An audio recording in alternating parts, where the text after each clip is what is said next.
Yo, what is up guys? Guido here, back again with another video. And in this video, I'm going to be installing a cold air intake on this 2012 Chevy Impala with the LFX V6 direct injection motor. I'm going to be installing a AF dynamic cold air intake into this vehicle. So let's go ahead and unbox this AF dynamic cold air intake real quick, and then we'll actually get to the install. Okay, so this is the unboxing of the AF dynamic cold air intake system for this vehicle. Now I've seen some reviews on this, and like I've already said, they're pretty good. And yeah, I'm just gonna be showing the unboxing. Like I said, it's pretty much the exact same thing as the K&N one. It's got the cold air intake shroud and everything, so it's pretty nice. And it is aluminum as well, which is a plus, I'd like to say. And especially on these cars as well, just the stock air intakes just are awful on these cars. They're so restricted, and the cars pretty much can't even breathe. So it's a really good upgrade to do just even on a regular daily driver. You get better gas mileage, and also it kind of opens up the car a little bit more and makes the vehicle a little bit more throaty. So as you see, comes with the manual here. Pretty cool, as you see for my car, with a little heat shield shrouding stuff you can put on the cold air intake box. And it looks like there's some stickers in there. Pretty cool. So as you see, this is the actual cold air intake tube. It's made all out of aluminum and looks to be powder coated in black, a matte black, so it's pretty nice. And here's like the little rubber gaskets and stuff that actually go on the cold air intake box, so you know, when the hood and stuff closes, it doesn't rest on it, or it doesn't you know, there's not sharp edges. It's just the nice soft rubber. You got your clamps in there. You got the clamp for the actual cold air intake box to mount your filter on, and then also you have the other rubber hoses that mount the cold air intake to the actual throttle body of the vehicle. So as you can see, this is the cold air intake shroud as well, which the heat mat stuff will also go on here as well too. But pretty nice and durable too. It's not really flimsy or anything either, so pretty nice, good quality from this as well. And then here is just the other part that goes and mounts to the car, that mounts on the cold air intake shroud, so everything is sturdy on there. And then here is the filter.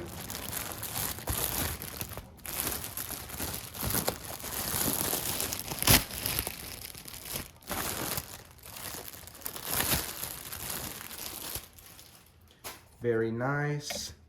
Okay, so the first thing I'm actually going to be doing before I go and assemble any of the new cold air intake is first I'm going to go and take all the old stuff out. So the first thing I'm going to do is I'm actually going to go and disconnect the hose clamps that are holding on the stock restrictive intake. So it's just a flathead screwdriver.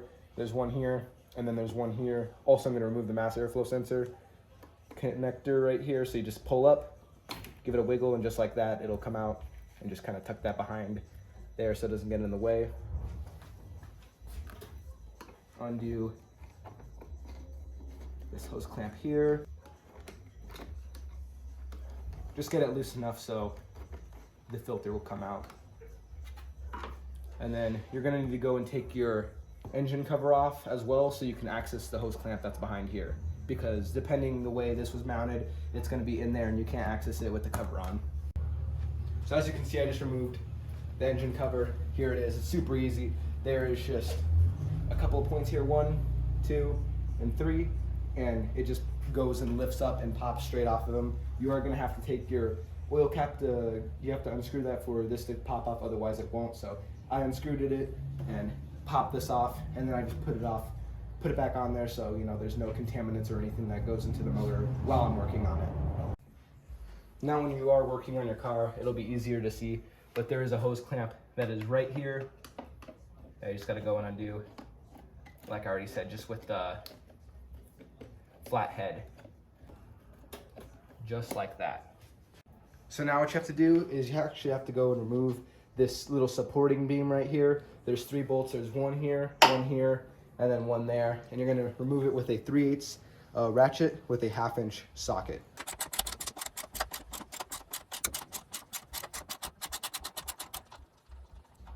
As you can see, it's a bolt along with a washer on it. And I'm gonna go ahead and do the other 2. So as you can see, all 3 of the bolts are removed on this, and now this is completely free.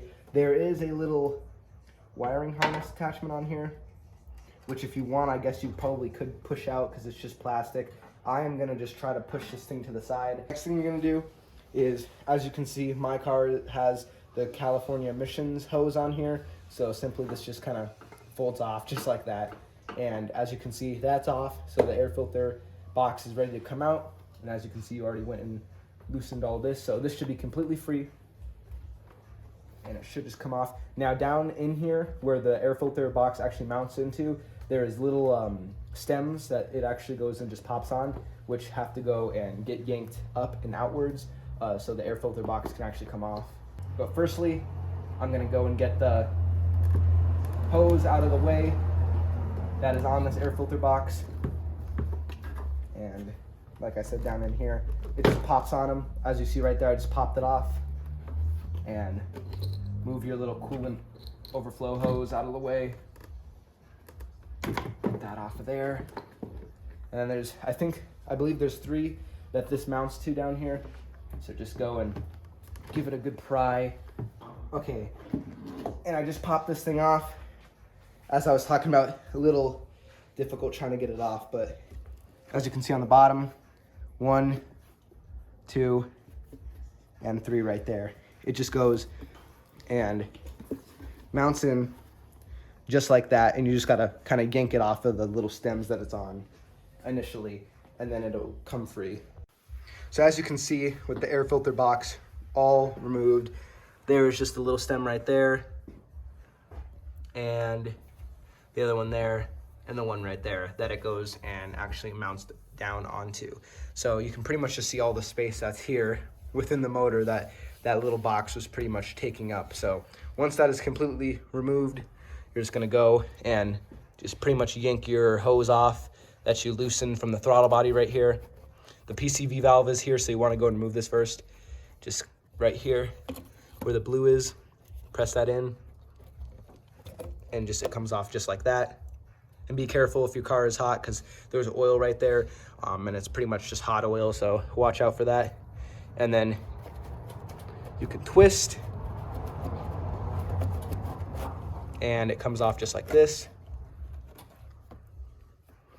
Little thing is mounted onto here, so you're gonna wanna yank that out just like that. And now it can come off just like that. So as you can see, this is where the PCV valve is, and pretty much the motor just goes and squirts a bunch of oil in here if you do not have a catch can. So you can just see all the remaining oil on the outside of this. But if you look in there, look at all that oil that is just sitting in here. I'm gonna pour this out so you guys can see. See it all running out? All of that is going into your guys' motor. Granted, there's not that much, but you have to think when this vehicle is running, all that's just getting squirted and sucked through. So as you can see with my fingers right there, all the oil, gross. So once you have the air box off, the mass airflow sensor is in there right there, and they are 2 Torx bits is what it looks to be. So you just have to go and undo those 2 and pull this thing out and put it into your new air filter tube. So now, like I said, you just have to remove that mass airflow sensor, and it is a Torx bit right here, and it's a T20.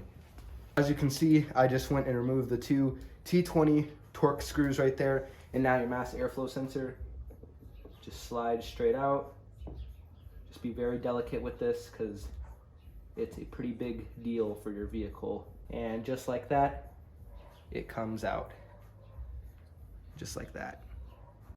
And now on your new intake tube right here, it just slides straight in, just like this. And as you can see, the holes align perfectly. And as you can see, the mass airflow sensor is completely correctly installed, just like that.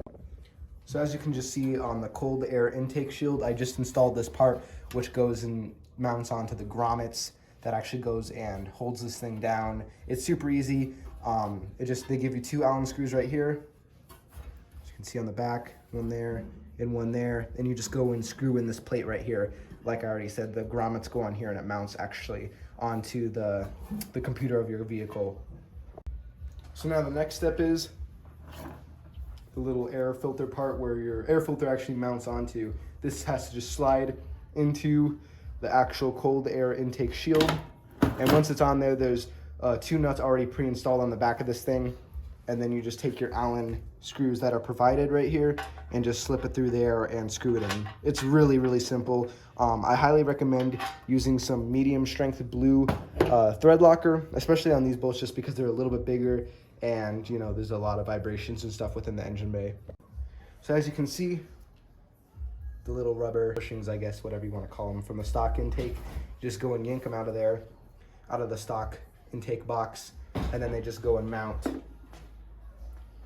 right on to here. So it mounts just like your stock intake did. And as you can see, I took it out of those 2 right there, that one and that one right there. So as you can see, I just went and installed the little grommets there. I recommend cleaning these off and putting some WD-40 on them so they slide in pretty easily, especially if your car has a lot of miles and it's old. They might be kind of dry rotted and cracked, so you don't want to go and break one and then be out of grommet. So now you need to remove a bolt that holds the radiator mount on.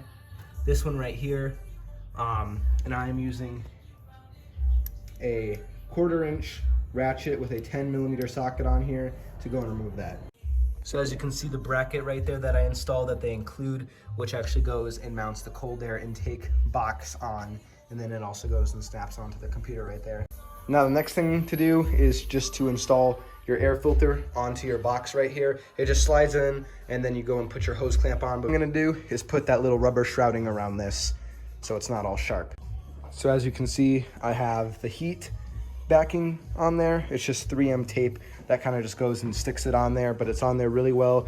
And we also have the little rubber shroud that goes around the actual aluminum cold air intake shroud. This was actually probably the hardest part of this whole job, was getting this little rubber piece on and just going and making sure the heat-proof backing was on perfectly out of this whole thing, which is pretty funny, but there it goes.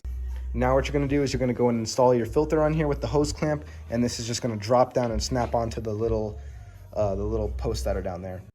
So as you can see, the filter is completely mounted and installed on the little bushings there, and also on the little radiator mount there. It's completely installed, just like that. So now what I'm gonna do, since my vehicle does have the California emissions on there, they send you a little tube just like that looks just like this. And they also send a little coupling piece that slides in there. So this just has to slide into the tube just like that, and then this just slides straight onto there. So as you can see, the little adapter piece is in there, and I have it all connected. So once this goes and mounts on the intake just like that underneath there, that is how it mounts up. So as you can see, now I have the little hose adapter on there. Now you're just gonna take your actual intake tube and just drop it in along with the other hose adapter that goes onto the throttle body. So as you see, once everything already is installed here, it's pretty easy. This tube just slides in with the hoses on it, and same with there. You just slide it in and you just tighten the hose clamps there. And I recommend you leave the hose clamps up, like how I have it right here, so it's easily accessible. You know, if you need to take off anything or anything like that happens, so you can easily unscrew it. But yeah, that's exactly how that is. The next thing you need to do is just go and plug in your mass airflow sensor again. So as you can see, everything is completely installed.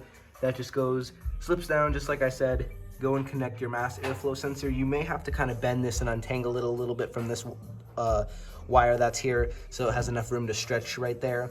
And then as you can see, the California emissions is connected. It just slips into there, it goes and snaps and clicks on there, and then mounts under there with a hose clamp. And the PCV valve is completely connected. I know it doesn't really look like it, but it's not coming off. That's how it mounts onto this certain air filter. And the engine cover's on. We did have to kind of cut a little slot out of it right here for it to fit in properly.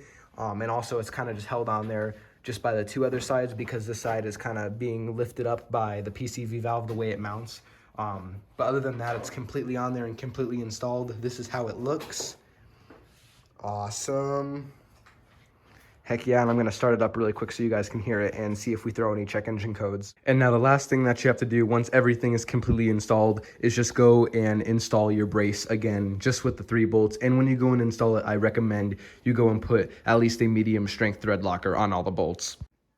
And now I'm gonna be putting up a video of the stock restrictive air intake starting up at idle and revving it, and then a video of the brand new cold air intake that has insane flow with the same startup, idle, and rev, so you guys can kind of hear the difference. Obviously, the camera on my phone does not do the justice to how this sounds at all, but in person, it sounds a little bit louder, but the tone of it is way deeper. It sounds really good.